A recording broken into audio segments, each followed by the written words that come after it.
پاکستان کے سب سے بڑے نیوز چینل بول کو نئی آواز، نئے چہروں کی تلاش۔ بول نیوز اور بحریہ یونیورسٹی کے اشتراک سے بول ٹیلنٹ ہنٹ 2025 کا کامیاب انعقاد۔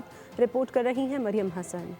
بول پاکستان کی بااثر اور مضبوط آواز، بول کو نئے چہروں اور نئی آواز کی تلاش۔ بول نیوز نے دیا بحریہ یونیورسٹی کے نوجوان طلبہ کو بول چینل کا حصہ بننے کا موقع۔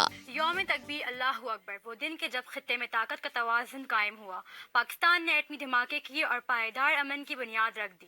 IMF نے ریونیو بڑھانے کے لیے ٹیکس نہ دہندگان کے گرد گھیرا مزید تنگ کرنے کا مطالبہ کر دیا۔ بحریہ یونیورسٹی میں بول کے ٹیلنٹ ہنٹ میں نوجوان طلبہ و طالبات نے نیوز اینکر، نیوز ہوسٹ کے آڈیشنز دیے۔ طلبہ نے بول نیوز کے اقدام کو سراہا۔ I really appreciate your initiative کہ آپ ینگ ٹیلنٹ کو، ینگسٹرز کو آگے آنے کا، مین اسٹریم میڈیا پہ آنے کا چانس دے رہے ہیں۔ بول کا یہ بہت اچھا انیشیٹو ہے، اینڈ آئی تھنک بول وہ فرسٹ چینل ہے جو اس طرح سے یونیورسٹیز میں جا کے اسٹوڈنٹس کو اپروچ کر رہا ہے، and I don't think so کہ اس سے پہلے میں نے کسی چینل کا ایسا انیشیٹو دیکھا ہے۔ یہاں سے میں نے یہ ایکسپیرینس لیا کہ کافی لوگ جو بھی سامنے تھے ان کے سامنے کیسے بات کرنی ہے، انہوں نے بہت کچھ ہمیں سیکھنے کو ملا۔ For Bol to come here and give us a chance, it's really amazing. It's a really great thing that they're doing. بول نے طلبہ میں چھپی تخلیقی صلاحیتوں کو اجاگر کرنے کا موقع دیا۔ طلبہ نے کہا انہیں صلاحیتوں پر فوکس ہونے کا موقع ملا۔ بول نیوز آج ہمارے یونیورسٹی آئے اور انیشیٹو جو ان کا بہت اچھا تھا۔ بہت اچھا پلیٹ فارم ہے، اگر یہاں سے جو ہے بچوں کو ایک اچھی اپرچونیٹی مل رہی ہے کہ اپنا جو ان کا ٹیلنٹ ہے۔ اب ہماری ہی یونیورسٹی میں اگر اس طرح بول نیٹ ورک جو اسٹانس لے رہا ہے،